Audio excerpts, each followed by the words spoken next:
Hello, good morning all. ഇത് തിങ്കളാഴ്ച 9-ാം തീയതി തിങ്കളാഴ്ച രാവിലത്തെ വീഡിയോ ആണ്. രാവിലെ ഇന്നിത്തിരി മഴക്കാറൊക്കെ ഉണ്ട് കേട്ടോ.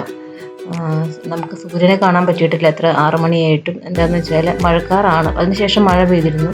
രാവിലെ ഞാൻ ഉണ്ടാക്കിയത് സ്റ്റ്യൂവും ഇടിയപ്പമായിരുന്നു. എൻ്റെ മോന് 7 മണിയാകുമ്പോൾ സ്കൂൾ ബസ് വരും, അപ്പോൾ അവനങ്ങനെ അത് കഴിച്ച് പോയി. പിന്നെ ചോറിന് വേണ്ടിയിട്ട് ഒരു പരിപ്പ് കറി ഉണ്ടാക്കുന്നുണ്ട്. പരിപ്പും താളും, ഞങ്ങളുടെ പറമ്പിലുള്ള താളാണ്.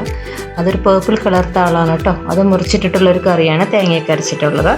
പരിപ്പ് അത് ഞാൻ നന്നായിട്ട് വേവിച്ചു. ദെൻ താളിട്ടു. താളിൻ്റെ കൂടെ കുറച്ച് മഞ്ഞൾപ്പൊടിയും കുറച്ച് മുളക് പൊടിയും കൂടി ഇട്ടിട്ട്, കാശ്മീരി ചില്ലിയാണ് യൂസ് ചെയ്യുന്നത് കേട്ടോ. പിന്നെ പുളി ഒഴിച്ചു. പിന്നെ തേങ്ങ, ഉള്ളിയും ജീരകവും കൂടി അരച്ചതൊഴിച്ചു. ഒന്ന് വെന്ത് കഴിഞ്ഞപ്പോൾ കടുക്, ഉലുവ, വറ്റൽമുളക് ഇട്ട് കടുക് പൊട്ടിച്ചിട്ട് ഒഴിച്ചു. അത്രേ ഉള്ളൂ. കറി ഭയങ്കര സിമ്പിളാണ് കേട്ടോ, നല്ല ടേസ്റ്റി ആണ്. പിന്നെ അത് ഹസ്ബൻഡിന് കൊണ്ടുപോകാനുള്ള ലഞ്ച് ബോക്സാണത്. അത് പരിപ്പ് കറി ഒഴിച്ചിട്ടുണ്ട്. പിന്നെ ഇത് തൈര് കൂട്ടി കഴിക്കാൻ ഭയങ്കര രസമാണ് കേട്ടോ. പിന്നെ പൊന്നി ആണ് ഞങ്ങൾ ചോറ് വയ്ക്കുന്നത്. പിന്നെ മുരിങ്ങാക്കോല്, മെഴുക്ക് പുരട്ടി, അതാണ് ഇന്നത്തെ ലഞ്ച്. അത് കഴിഞ്ഞിട്ട് ഞാൻ കുറച്ച് വീഡിയോസും കൂടി ഞാൻ അന്ന് എന്താ പറയുക, ബക്രീദിൻ്റെ അന്ന് കടമക്കുടി പോയിട്ടുള്ള കുറച്ച് വീഡിയോസും കൂടി ആഡ് ചെയ്യുന്നുണ്ട് കേട്ടോ. അത്രയേ ഉള്ളൂ. Tata, bye bye.